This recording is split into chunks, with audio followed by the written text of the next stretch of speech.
DDG episode 123. My name is Dave Hunt, and I'm joined by Michael Swick.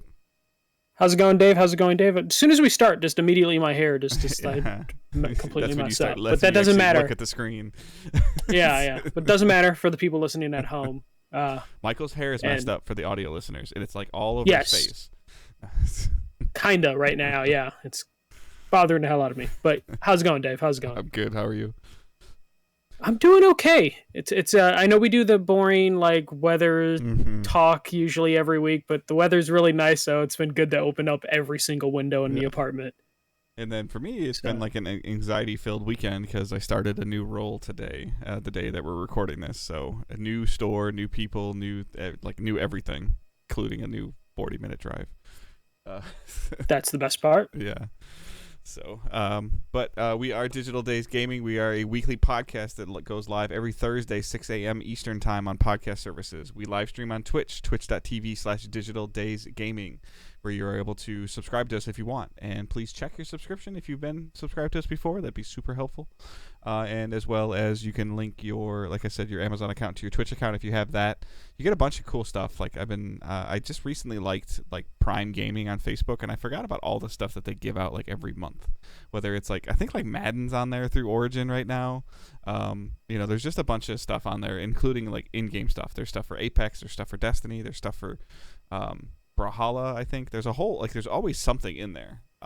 So you should definitely check that out. And also, just why it's on my mind, if you haven't just made an Epic account, even if you don't have a good PC, just redeem the free games they give out when you might get a good PC, or they do some type of cloud service. I did that for years. For a lot of this stuff. Yeah. When I finally got the PC, spent a weekend just downloading every single thing. So there's definitely some of that stuff you should check out. But other than that, a little lighter news week, lighter playing for me for sure, just because of getting prepared to change stores again. But we got some news to talk about, so we're going to give it back over to Michael. Yeah, all right. So the first bit of news kind of happened today. A lot of this was kind of happening last day or so, but CD Projekt Red have kind of formally re-announced that they're making another Witcher game. They've talked about in the past that they were going to work on a Witcher game because it's obvious, especially after how Cyberpunk went. You probably want to go back to what made you money and made your name. So they are going to be doing a new saga in the Witcher franchise. And the reason this is newsworthy is because they have decided to move away from their Red engine, which was used on the previous Witcher games and Cyberpunk 2077, and they are going to be using the Unreal Engine 5. So they're going to be working with Epic Games on this. It sounds like they signed a 15-year deal for Epic Games, specifically to use their engine. I don't know exactly the ins and outs of it. I'm assuming when you sign a 15-year deal with Epic to use their engine, it means that you'll get some sort of support from Epic Games along with, just access to this engine. This is kind of huge, in terms of big game. Everyone's going to be using Unreal Engine 5 very soon, but this is a big studio that's saying their next big game will be Unreal Engine 5. Yeah. And this is where, contrary to popular belief, this is where Epic gets, I think, almost a huge chunk of their profit. Is they essentially give out their engine code, in most cases, probably not to CD Projekt Red, but they give out their engine code for free or for a subscription model, and then if your game somehow blows up, they get a percentage. Well, yeah, they've been, their Unreal Engine powers so many games, and a lot of studios have been bringing their own engines to it. Michael, you can tinker with the Unreal Engine 5 at home right now. Yeah, they've opened it up. Yeah. But then they're trying an asset store sort of thing as well. Right, but then if for some reason you create something and it explodes the next Flappy Bird or something, then you owe Epic royalties. It's some agreement you have with them. And I'm sure that CD Projekt Red and Epic came to, like you just said, a deal that involves a percentage of sales, obviously. And another Witcher game, great, I guess. Concerns as well about the longevity of Cyberpunk now. Yeah, I mean, we always knew that they were going to go back to Witcher. They have said in the past that they are working on a Witcher game. But that the idea that they're changing engines is pretty huge. Going from like, hey, we're working on a Witcher game to also it's going to be on a completely different engine that we don't, Yeah. we haven't previously used. Even though the Unreal Engine is like the friendliest engine out there, but it's it's kind of a big deal when you get CD Projekt Red to do this. And probably shows that like a lot of the issues they ran into with Cyberpunk 2077 were probably engine based if they're just looking to start fresh on a different engine. So, do you think? All right, what's the okay? So we just talked kind of at nausea last week about Star Wars from Project or from Quantic Dream. What do you think the over under on this Witcher game coming out is? I would probably say it's gonna be around that Star Wars window. Yeah, because you have to imagine like they're still been doing support for Cyberpunk. Now they're gonna have to work on the Unreal Engine. They're gonna have to get people up and going. They're probably gonna have to hire some newer people that are like, because there's like we've talked about before. There's probably a foundation for this game already made in their Red engine. Yes, so then and they're now going they're to have to translate that over or start over. Mm-hmm. It is a friendly engine, but we do like a friendly use engine. But we also know that it does take CD Projekt Red some time, and they tend to try to be, in my opinion, a little bit overly ambitious. Rightfully so. They're video game creators. They're creating art and cool stuff, and they want to, But I almost wonder. I hope that Cyberpunk has maybe humbled them a little bit, and they go, "Hey, you know what? Maybe we can't do 14 leaves on a tree because then the car won't move." No, I would imagine that this will allow them to be more ambitious because then they don't have to worry about building an engine around their ambition, which is what they were doing previously. Is they were working on an engine and trying to be artistic. Mm-hmm. This allows them to like, you know what? Tech side, Epic's got this. We'll build this out using their engine. Run into an issues, they probably will have an answer to bail us out, and then they can be as ambitious as they want to be with it. This kind of excites me that we won't just get like, here's Witcher 4, like it's a new saga, but also it's just like, hey, we're gonna try some different things. We're gonna go to some different places or something. Do you think that there's any possibility that this game comes out sooner and is a Miles Morales Lost Legacy like experience? It depends. I doubt they would. Could we get a 2024 release or 2025 release, but a 8-hour game, which I think would piss off Witcher fans terribly. No, that wouldn't work for how CD Projekt Red likes to build games, and that wouldn't work with the fans. Like they need to do a big, ambitious open world game. This at least allows them to not have to worry about the tech aspect of that. Nice. So we won't get like a smaller Witcher game.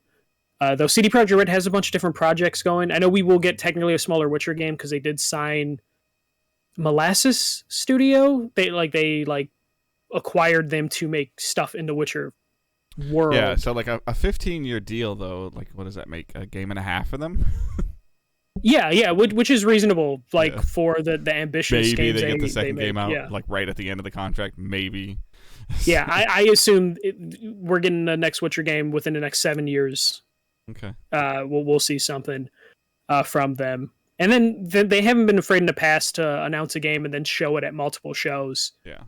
Throughout time, like for multiple years, they were showing Witcher 3 at E3 and Cyberpunk. I think I had saw like 2 or 3 times before it got delayed for a year, and then the pandemic happened. So I was probably close to seeing Witcher or Cyberpunk for like 4 years in a row in E3 before the pandemic. So that is happening over there. Next bit of news, EA kind of just said they're just not doing an EA Play this summer. So EA announced that they will be skipping EA Play this year, and then they will just make individual game announcements when those announcements are ready. So they're not going to put themselves under the pressure of having to have a show. In other kind of E3 related news, Xbox is reportedly putting on a presentation for that usual E3 timeframe, regardless if the ESA puts together a E3 digital presentation experience, whatever they want to call it. So basically EA pulling out of doing something this summer, and then Xbox saying they will be doing something this summer. Good. Yeah. I think it has a lot to do with like I would assume probably the only thing EA would show us would be Fallen Order 2. Yeah. And like I don't like Battlefield, whatever. If they're trying to do anything with Battlefield, like unless there's like some kind of remaster or something, so like I don't really expect that at all.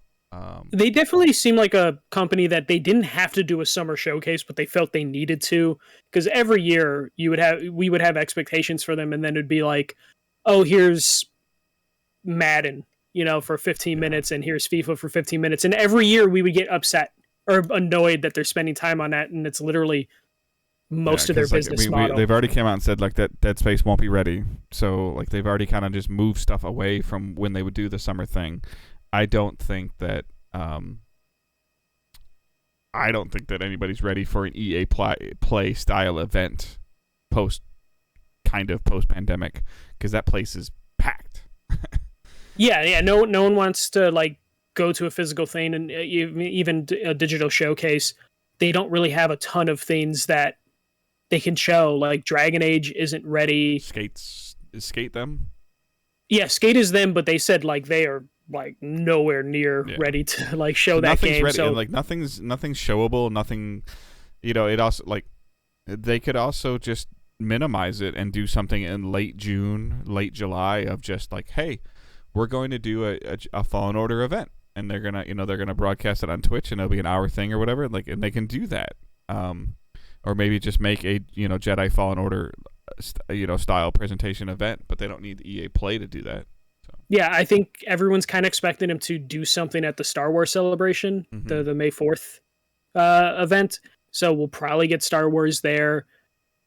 It seems like Dead Space, they have their thing that they want to do, which is just every couple months or every month just do a presentation. So I prefer them doing this because, again, every time they would do a show, it just kind of felt forced that they had to fill time. They felt obligated to give everyone like a 60-minute showcase, and they only had 15 minutes to show, or 15 minutes worth of content to show. So them pulling back is pretty good. And I'm sure at this point, PlayStation, or more specifically an Xbox, is probably now talking to them, being like, you want to showcase something in our presentation. Most likely it would be Xbox that would want that, because I don't think PlayStation approaches anyone for state of plays because they don't have to, but Xbox has to approach companies to be like, hey, we want you in our showcase. So now I would expect, the next Dragon Age reveal to now be at the Game Awards, or maybe they put it in their the Xbox presentation, though Xbox has so many similar studios that I don't know if a Dragon Age game is going to stick out if they're showing Avowed and Starfield. Yeah, I mean, we've seen it similar to like Xbox did a bunch of Assassin's Creed Valhalla reveals. So but luckily for Valhalla, there was nothing else similar at that showcase to Valhalla. Sure. And right now with Xbox, I would expect whatever Xbox is, it'll be a heavy Starfield event, because they really haven't shown anything. So like whatever they're doing in June would be very heavily Starfield, and then hopefully some of the games that we've been talking about for like another update on Hellblade 2. And Outer Worlds 2. Yeah. I it's so weird because that Obsidian, they've spread so thin. I have no idea when we'll see stuff. And then I was reading a report that like Hellblade isn't looking like it'll come out until next year. Yeah. So I don't know. I have a feeling for Xbox specifically, I don't think Starfield will show up at an Xbox presentation. I think they just do a Bethesda presentation that's only Starfield related, just because they want to make it feel as special as possible. I guess you're right. It's already been shown and dated. So yeah, so I would expect Starfield to just get its own presentation or event some random time this summer, and just keep it separate from everything else. Like have Pete Hines out there instead of Phil Spencer doing a presentation. So we'll see how that shakes out. I guess the summer game mess stuff that always trends will continue this year, and then Jeff Keighley will do his thing. So we'll keep an eye on this stuff, because we'll start to see plans formulate over the next. See, usually around E3, right around now is when we would start getting like emails about like, are you going to be at E3? And we'd be getting our like calendar stuff. Trying to register, or we've already would have been registered like last month. So yeah, but we would have started getting the emails. But since there's no E3, I expect not in the too distant future, we'll start seeing stuff about companies setting up some sort of presentation for the summer because it's still a good time to do that. Mm-hmm. But let's move on to our favorite thing, and that's video game I didn't company see acquisitions. this at all. I did not see this. Yeah, so PlayStation has acquired Haven Studios. So Jade Raymond's new studio has been acquired by PlayStation. They were currently working on a new IP for PlayStation that was a live service game that they were trying to pitch as like a potential social platform. They talked a lot about like remixing content. Don't know what exactly it is other than a live service game that was going to be exclusive to PlayStation. Looks like PlayStation really liked what they were seeing and decided it'd just be easier to just acquire them. Or Haven asked for more money to make the game. Yeah, it was either, I would imagine PlayStation really liked what they saw, and Haven was like, we're going to need more bodies or something, and PlayStation probably only saw the way to do that is by just bringing them in the fold and then letting the hive mind, get access to it. This is now that they're part of PlayStation, they would probably feel comfortable sending people from Bungie over to like go poke at it, as opposed to if they were an independent studio, you probably don't want to send like people from Bungie over there and like spill secrets to people that aren't under the same company. Studio's currently up to 60 employees. There's no current release date for the game. The reason I mentioned the 60 employees is why I think they were acquired, because it's just 60 people. Like if they're going to try a live service game, you probably want to beef up that staff number. And the best way again to do it is to just bring them on into the hive mind, have everybody at all these studios give it a poke, mess around with it. But Dave, does this make you a little more confident in like what they're doing, or just not so just nothing? Yeah. No, I mean, well, I guess the thing that we care about the most is like, did we get a dollar figure? That I would assume the dollar figure would, and no offense to Haven, the dollar figure would be extremely lower than everything else we've been talking about because they haven't made a game. And the IP they were working on was already owned by PlayStation. Right. So, and again, this is just like, I don't really have a tangible equation to this. Like, Bryce Harper bought a sports team, and all of a sudden these people want to play with him, like because he's the owner. Or Michael Jordan's buying a different basketball team. Does it automatically make the Bulls better, even though the Bulls are already good right now? Like this person, like Jade Raymond, I don't know a ton about her. I know she did some stuff with Stadia. That didn't go too well. So was one of the creative people behind Assassin's Creed as a franchise, so was there to establish Assassin's Creed and then worked on it, I think, through Brotherhood, and then moved on, and then basically just kind of called her own shot of going from company to company. But after that, we didn't really see anything happen, but every company wanted to work with her. Yeah, I feel like she's like the writing version of Amy Hennig. Like Amy Hennig hasn't really done anything since like Uncharted 3, and you like every once in a while you'd see her name being thrown around like, oh, it's a big deal that she went here and she's doing a Star Wars game. Yeah, that got canceled. Oh, she's doing this. Yeah, that got canceled. So it's like, oh, now Amy Hennig's doing this. Like, okay, well, it's been like 10 years. Like what, like. Yeah, I can definitely see that. There's obviously something there that people want to work with Jade Raymond. It's just a matter of she just kind of didn't make the best picks, like went to EA from Ubisoft and that didn't work out. And then went from EA to Google because Google was probably like, hey, we're trying to do something ambitious, but then it's Google and they give up on things very quickly.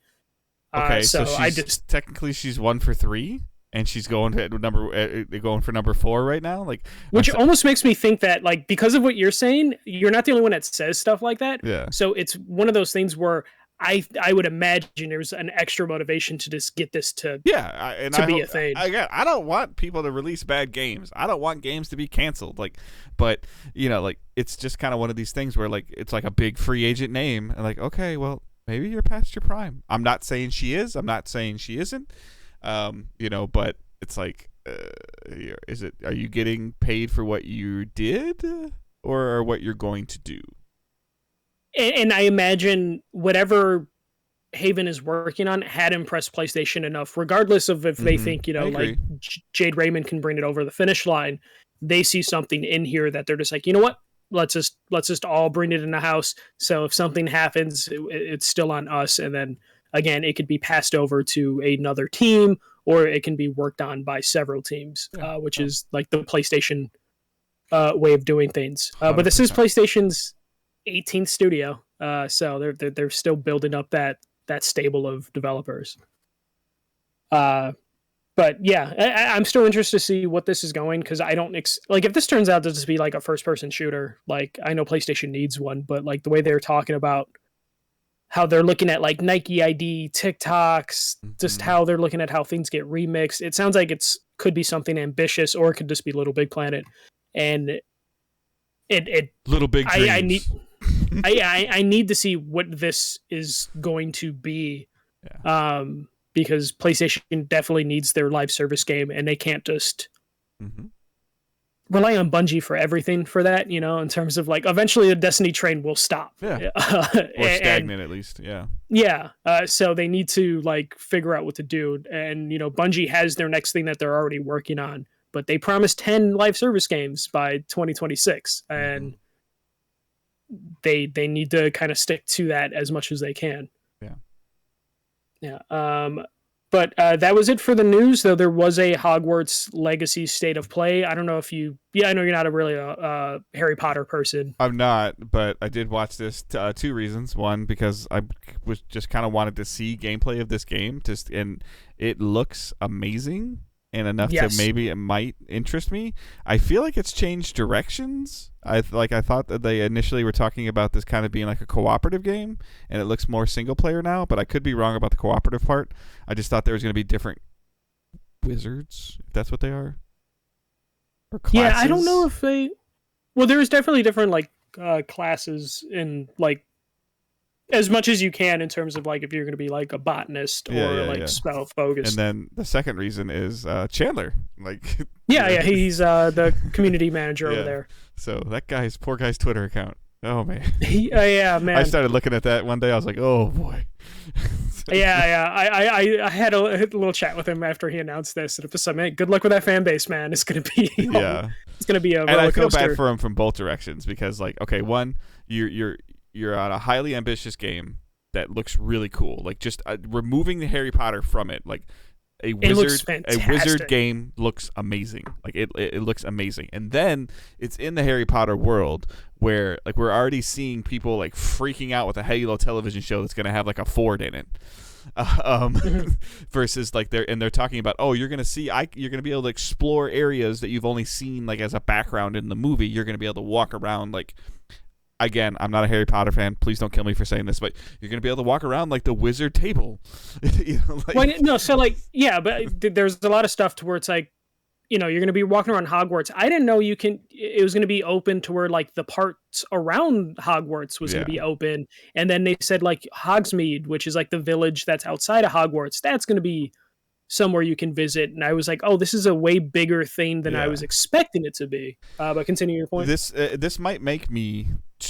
I have not watched 10 minutes of a single movie. So this might make me like check the movies out and to see if there's enough interest in the characters in the world to spark me to want to play. I already want to play the game just because of how it looks, but then I just don't think I would care. And like I see myself losing interest to where now maybe I watch some of the movies and get a little bit of a foundation of what's going on, and then decide if it's going to make me care about the game more. Well, the thing that the smart thing they're doing is they realize that like going to the books and the movies is going to be a lot for some people. So this is like hundreds of years, or like 200 years before the movies or the books take place. So they did a really smart thing about this. Like, you know what? Let's just go far back into the legacy of Hogwarts and just go from there, which is interesting. Because like I've read the books, watched the movies. Like just 2 years ago. So I was interested in like exploring Hogwarts, but I'm actually more interested because it's like Hogwarts in the 1800s. It's just like, so this is a completely different time period. It kind of feels like how, they're handling like the Star Wars franchise, to where you're exploring different parts of the Star Wars universe, and you also don't need to get permission from Lucas anymore to do that stuff. And this, I would imagine, is somewhat similar, where they're not really working with J.K. Rowling outside of like basic approvals. Yeah, But that's where that's the other part that I feel kind of bad about. They're just the studio is getting railed because their game is Harry Potter. Yeah, that sucks. Yeah, like they must have been so excited, and then every day they have to worry that J.K. Rowling is on Twitter stirring shit. Like that is something that they're just always going to have to deal with. Like, does she have any input into this story? I mean, her name's on it, but I would assume it's just like because she's still in charge of Harry Potter. Yeah, so but I'm imagining it's very much like Lucas, to where they just like, here's some bullet points, and then she just checks off like that's fine, and that's it. Like she's not coming to the studio or reading the script saying, no, you can't use that word. Yeah, no, I don't think it's that deep. And especially if you look at it, they're saying Wizarding World, Hogwarts Legacy. 5 years ago, that would have said J.K. Rowling's Hogwarts Legacy, but they're just going with the brand over her name. But it's definitely one of those things where it must suck because like they're making something super cool and super ambitious, and the creator every time is just stomping on them. Yeah, like people are not going to buy this game because they don't like J.K. Rowling, and that sucks for the studio. And especially when it looks impressive. Especially there have been Harry Potter games in the past, and they've never been good. Well, any licensed game is always risky. Yeah. So and this one looks like it's fantastic. It looks fantastic. This looks like Bully meets Harry Potter. Yeah. And like that sounds amazing because like you're gonna have to go to the classes to like level up your character. You're gonna be able to explore. There's a ton of things like that they're doing like that are callbacks, or not even callbacks. Well, technically callbacks to the books and movies, but they're really just like setting the foundation for that. So there's a ton of stuff in here, but it looks amazing. But man, every time I see this trending, I see J.K. Rowling trending alongside with it, and it's always like, what did she do now? What horrible thing did she say? Do you think we're getting it this year? I think we are. I think Warner Brothers. I think this is going to be the thing that kills Gotham Knights, is because they're going to release these around the same time. And I would imagine. Or do you think this is like June, July? Like any chance this is June, July? No, I think this is like a perfect like holiday game. Yeah. I think because there was reports that this was already supposed to be out. Like I think they were aiming for a 2021 release originally, and then a pandemic hit. So I assume this will be a holiday game, and it might be enough to distract people from the J.K. Rowling factor. Release it during the holidays. People will be on the shelves. Go in the store and see the Harry Potter logo on a game box. Yeah.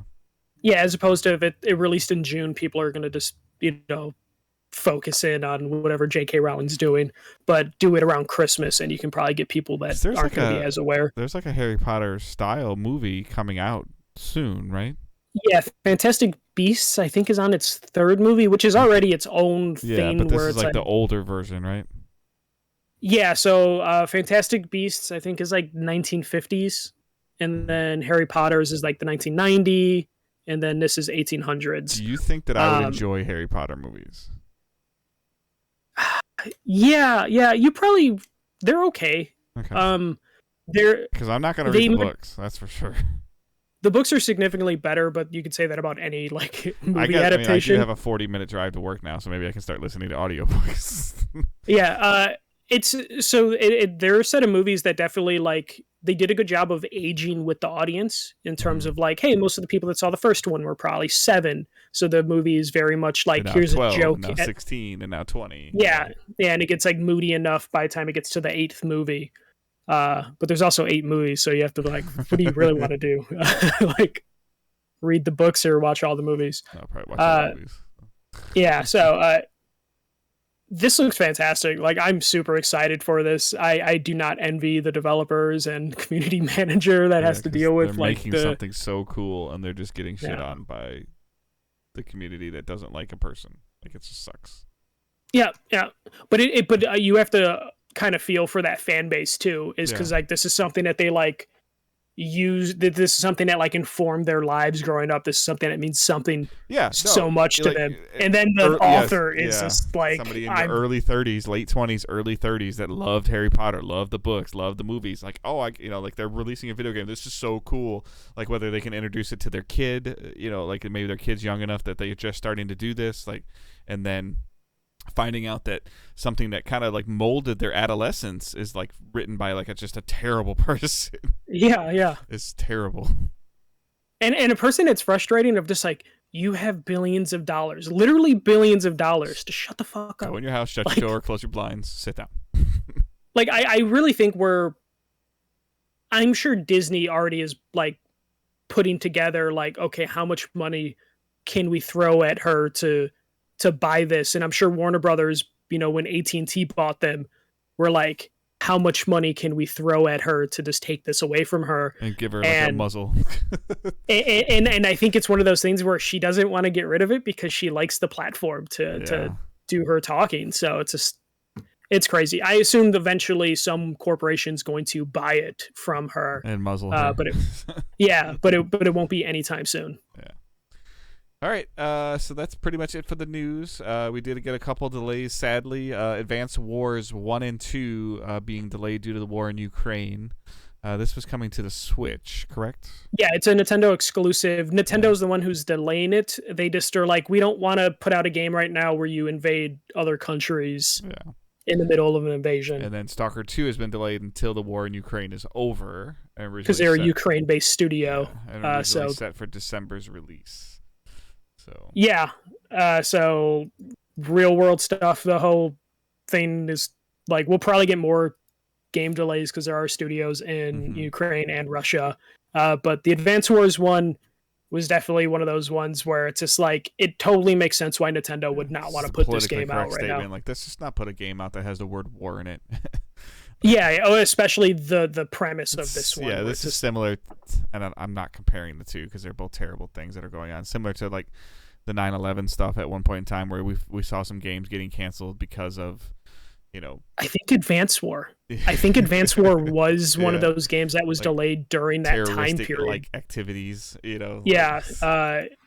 Especially Advance War has a very like kid-friendly art aesthetic, so it's definitely one of those weird things to put out. But I think Advance War during that time period was also the original games were delayed for that. So I mean, this sucks, but it's probably the right move in general, like, especially for like Stalker 2. Like, those people have way more important things to worry about than developing a game right now. Yeah, like they had to come out and be like, we're just trying to make a game, but we can't. Yeah. So we'll see what happens with that. I'm assuming Advance Wars 1 and 2 will get released probably this summer. It won't be delayed forever, but who knows what's going to happen with Stalker 2 at this point. Right. So what we're playing and watching, you want to go first? So I'm still playing Elden Ring.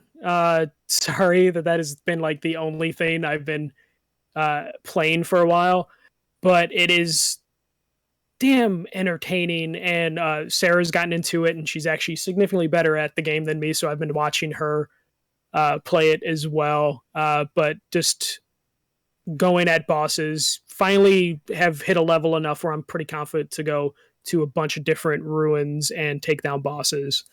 But the newest game that I've been playing is I picked up WWE 2K22. I got that from GameFly because there was no way I was going to put money down on that game after the last one.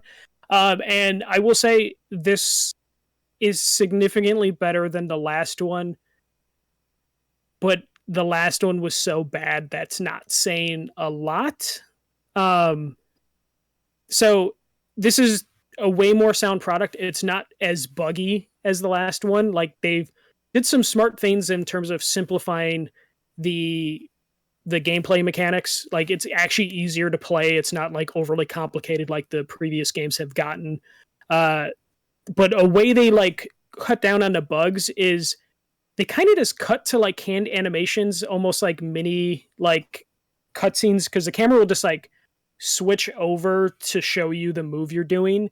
and it just seems to like go into like a canned animation. So it seems like they're taking more control away from you, which is allowing them to prevent bugs from happening. So less chaos is possible because of those camera shifts, which I have mixed feelings on. Like, I like that it's less buggy, but it also feels weird that it kind of feels like, okay, you're not controlling anymore because we're going to go through this animation. But it does also give it like a cinematic look, or makes it more similar to how you would see it on TV in terms of like the camera spinning and zooming in on specific moves. Nice.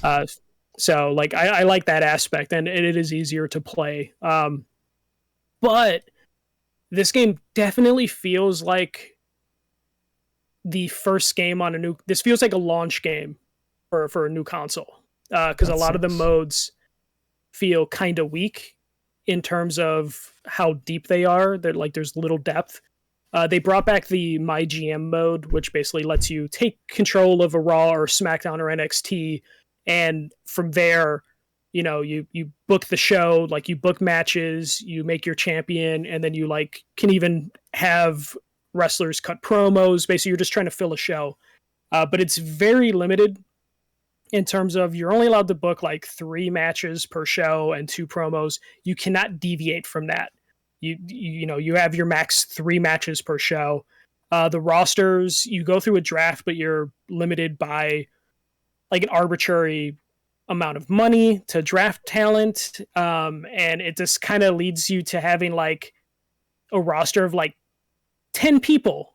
And then you have to put on 3 matches a week. So you're just going to, over the course of like 15 to 24 weeks, you're going to have a lot of the same matches over and over again, and you can't change the match types too much. Like you get like 3 or 4 different match types. So you often just kind of, after a couple weeks in that mode, you're just like, yeah, I'm just going to run the same match again because my roster is kind of limited with how many people I have. So a little disappointed with the My GM stuff. It's good that it's here, but it definitely feels like every time like EA brings like a Madden or FIFA over to a new console, that version always seems to have less features because they're like, oh, we're on a new engine and we're trying new features. This definitely feels like that. It seems like they say that a lot. Yeah, and this just feels weird because it's like, hey, we're entering year 3 of these consoles. This technically isn't the first game on these new consoles, so it just feels weird that it's just kind of stunted in terms of the feature set. But it does have like a really good story mode in terms of the history mode, where it's following the career of Rey Mysterio. So you get a lot of Rey Mysterio in WCW with like Eddie Guerrero. That stuff is really well done. And then they have the My Career mode where you make your own wrestler and you get put through some really bad like cutscenes with voice acting, but you at least get to see like your character go from like the performance center to NXT to the main roster. That stuff is still kind of satisfying. So like overall, it feels like a better game than the last one, but I don't think this is a good game or a great game, regardless of how much better it is than the last one. This definitely still feels like they're stuck in the mud. It's just a little less buggy. But yeah, that's basically been eating up all of my game time is Elden Ring and 2K22, WWE 2K22. Yeah, so I mean, I had a really like long run. Are you done? I'm sorry. Yeah, no, I'm good. Okay. I'm good. I didn't really watch anything. Yeah. I had a 5-day run of work coming back from North Carolina, and then, like I said, this week I changed stores. So I didn't really play a ton of stuff. I did play some, like Owen's been on this kick again about playing some Knack 2, so I played some Knack 2 with Owen, co-op. I swear he's beaten this game like 6 or 7 times. And then I have been playing Yoshi's Craft World with him, and then that Kirby game comes out this week, so he's been starting to see more ads for that. That does. Yeah, so that'll probably get picked up soon. Watched a good chunk of like NCAA, like the basketball tournament. It's been fairly interesting. More just like Sunday was like an anxiety filled day for me, just because I was getting ready to go to the new store, so I was kind of just like putting basketball on and putzing on my phone, and it was just me and Owen, so it was kind of just one of those days of just like meh. So I didn't realize. I think I said this, but and I still I didn't realize that Tunic was out. Yeah. So I need to download that and play that, and maybe even possibly stream that just to kind of get back into that rhythm. But I'm also worried that Tunic might aggravate me. Difficult. It's trying to be an old Zelda game, and it sounds like it succeeded in that. If it's trying to be an old Zelda game, it won't frustrate me as much. If it's trying to be like a Dark Souls Zelda-like game, it'll probably piss me off. So, yeah, I didn't really get a chance to watch a lot of stuff. Just kind of, I closed Friday, closed Saturday. Sunday was like an anxiety field day, and today's Monday. We're recording a day earlier than normal, so that gives me a little bit more time next week to not play anything. But yeah, just kind of checking out the tournament, the NCAA tournament, and just messing around with that. So that's really all I have. Sorry. That's fine. It makes sense. You're busy with the new thing. It's going to be a little bit for you to settle in to the new thing. But yeah, I forgot that Kirby was coming out. Yeah, it's like the 25th. Like, so it's like in like 3 days or 4 days. Yeah. I actually want to play that. Owen keeps asking me about it. Like, oh, you can become a car, and I'm like, all right, bud, I got it. Like, yeah. So, I mean, I did clear the raid in Destiny 2. I think I did that earlier in the week or right after we recorded last week. So I did complete that raid within like, I don't even know, like a 10-day window or something. So, starting to get a little stagnant again. So we'll have to see if they can do anything to spark that. It's typical with like the seasonal content. It's always a challenge for them, I feel like, to release a big major expansion and a season at the same time. I almost wish they would just be like, hey, we're just going to do like the named expansion for like 2 months, and then we're going to start the seasons. And then the seasons just build off the 3 months after that, because both of these are trying to run parallel. And it just seems like they can never really nail that. So it's not like it's bad, but it's like, I'm curious, did one take away from the other? So yeah, you'd think they'd just treat the expansions as off season. Just like, even if you just like delay like even a month, and start, okay, here's Witch Queen on February 18th or whatever, and then April 1st starts Season of the Risen, and then they release, I don't know if you cut a season short or you let the season play out and then you release the game, like the expansion, like, I don't know. I mean, they did just come off that 6-month season anyway, so it's fine. The crafting system is interesting. They're having, because I follow a ton of Destiny content creators on social media, they're having huge copyright strike problems that I think got resolved today. They got hit. Yeah, even Bungie got hit directly. And rumor is that this is like Sony's company that, like, as part of the acquisition, Sony's like, oh, we've got that taken care of. And I don't think they understand Bungie's rules, even for Bungie. So hopefully it sounds like some of that might have been taken care of. But I didn't realize, like, if you get copywritten striked like 3 times by YouTube or by, like, they like take your channel. Yeah, no, yeah. It's like Twitch is just as bad too. Yeah. Like, I'm always like just looking at our Twitch one, being like, I don't think we streamed anything that would get copyrighted. Yeah, but I mean, like, there's like some of these people, like, not for us, obviously. Like, it's not a, like if they copyright struck us and took our channel, like, we could just make Digital Days Gaming too. Like, our following isn't terrible, but yeah. Some of these people, like, it's like their livelihood. Like, if you take the channel, like, that's their job. Yeah. For it's something crazy. that they've been doing for years the same way, and all of a sudden it's not acceptable, and the only common denominator is Sony's purchase of Bungie. No, and those are the type of growing pains that Bungie's gonna have to deal with. Because they had to came out and said, we have a meeting on Monday to specifically discuss this, and then another content creator came out and said, hey, the 2 strikes I had against me are now gone. So it's kind of crazy. So but yeah, we're gonna move on. Questions and comments, you can send us questions and comments using hashtag AskDigitalDays. You can send them on Twitter, on Facebook, comment on the Facebook group, any of that stuff. Robert Cartwright, which game has given you the most satisfaction upon completing, and why? I'm playing Elden Ring, and this will be my choice once I complete it. Go ahead. For me, it's definitely been Elden Ring in terms of the last couple years, because this is definitely one of the most difficult games that I've like played. But more recent as well, Inscription was definitely one of those games that it gets kind of difficult, and the story stuff pushed me through. But there was a couple matches in Inscription, or like whatever you'd want to call them, that were difficult, and I had to bang my head against several times until I finally made progress. So definitely, it seems like games that are difficult, like an Elden Ring, a little bit of Inscription, because you do have to bang your head against that game, definitely have had some satisfying moments. Especially, I'm starting to understand why people like Souls games, because it's just.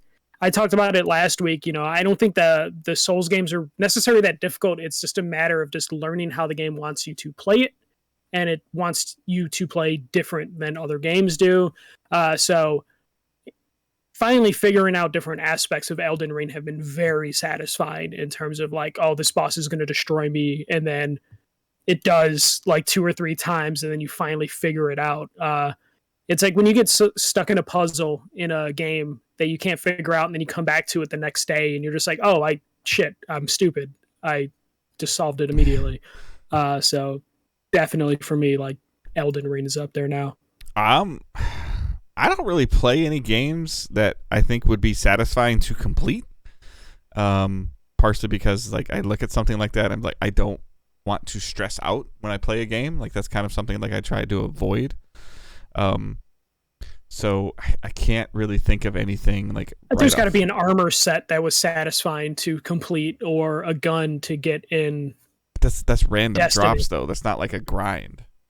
Yeah, like, I don't think it necessarily needs to be a grind, but I'm sure at a certain point you've looked at your Destiny character and you're like, hell yeah, Yeah, but I mean, there's like I most of that I know what I'm getting into when I do that. Like, yeah, I get frustrated at certain things. Like, I guess if I would be able to complete. Currently, the most satisfaction thing is I completed an encounter on the contest modifier for Destiny, like one of 5 encounters or one of 4 encounters. Like before, I hadn't really been able to complete very many encounters on the contest modifier. So like that's somewhat satisfying, but just enjoying the games. Like it was relief to me to complete Horizon, and then also to like Nobody Saves the World. Like those games have a little bit of a rhythm and a learning curve to them, but those are the 2 most recent things that I've beaten, and last year I did not do a good job of completing games, so my most recent stuff is not very good. But like I'm purposely, like, as much as like you were speaking positively of it, and a whole bunch of other people I know are speaking positively of it, but I'm staying away from Elden Ring, even though it's kind of like intriguing to me, because I don't really want to get that frustrated with it. Yeah, especially like, no offense to you, Elden Ring would not work for your schedule, right? In terms of like, you need to be in a rhythm for this, but sometimes you can take like 2 days away from a game, right? It's the same reason I stepped away from Returnal. Like like just Returnal, you kind of got to be in the rhythm too, and it was nothing wrong with it, but it just doesn't fit like with what I do. Like, and I can like when everybody that's listening to the show knows, like when I get focused on a game that I enjoy playing, I power through it. But I also still dabble back to Destiny and stuff, and I think that if I went back and forth between Destiny and Elden Ring, I would just be punishing myself in Elden Ring. Mm-hmm. So, there's not much so that I can like sit there and say like satisfaction wise, but that's part of like the goal for this year, is to kind of broaden that horizon. Like maybe Tunic will be it. I don't know, And then Stefan Wren rates our final question for tonight. Who is your favorite sports personality and why? Go ahead. Sorry. But for me, it's just, I like the old dudes that just don't give a shit anymore. Like you get like a Charles Barkley. Yeah. Who knows? Like he could care less if they fire him, so he'll just say whatever the hell he wants. Sometimes it's offensive, but most of the time it's entertaining. Baseball wise, Ozzie Guillen has kind of hit that point where he will say the most brutal things about the White Sox. Still? No, he's a commentator, or he's like a post-game right. person for the White Sox. But he'll be brutally honest about how things are going for the White Sox, and he doesn't have to care because he works for NBC, not the White Sox. Mm-hmm. So I really like the veterans that just don't give a shit anymore. Because I don't know, I hate like the Rob Gronkowski dudes. They just seem like annoying, like dude bros. Like current players in the current time seem annoying as hell to me. I like after they get like away from the game. Yeah, I like some of like these young quarterbacks that the NFL has right now. Some of these 22, 23, 24-year-old quarterbacks. Like douches. Well, I think they're like, I love how they're a little bit more open personality and they're not like robotic like Peyton Manning and Eli Manning and Tom Brady are or were. They just like, oh, well, both teams played hard. But then I also like, and this might just have to do with like for basketball, like with the Pistons, where like the going to work Pistons with like Ben Wallace and Rasheed Wallace and Chauncey Billups. Like I like the enforcer type bully players. Yeah, those are great. Yeah, whether it's like hockey or, even in basketball, like of where like, okay, like your job is to just hit this guy 5 times until you fall out of the game.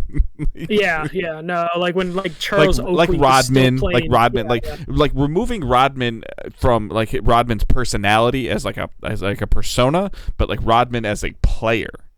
Like in terms of like his brutal defense and like it just what he was doing in terms of like that type of enforcer stuff, or even like when I was paying much more closer attention to hockey than I am now. Like the Red Wings had like a grind line of people that would just like if the other team was throwing their weight around, they just put these 5 guys on the ice and like they just pounded people. Like that was only their job, like the Bash Brothers and Mighty Ducks or whatever. Like that was just their job. So like I miss the enforcers. I miss the enforcers. Current players that I like, the only ones that I tend to gravitate to are like the hustlers or the grindy kind of players. The players that like aren't necessarily the best, but they're going to give you the most effort out of there. Like the Bulls have Caruso right now. If you go back into Bulls history, you have like Andres Nocioni. Joakim Noah was one of those. The sixth man off the bench is always like kind of like your favorite player because he always kind of like the scrappy ones. Yeah, they always like spark the game. Like, oh, it's going to be better because Jimmy's in the game. Yeah.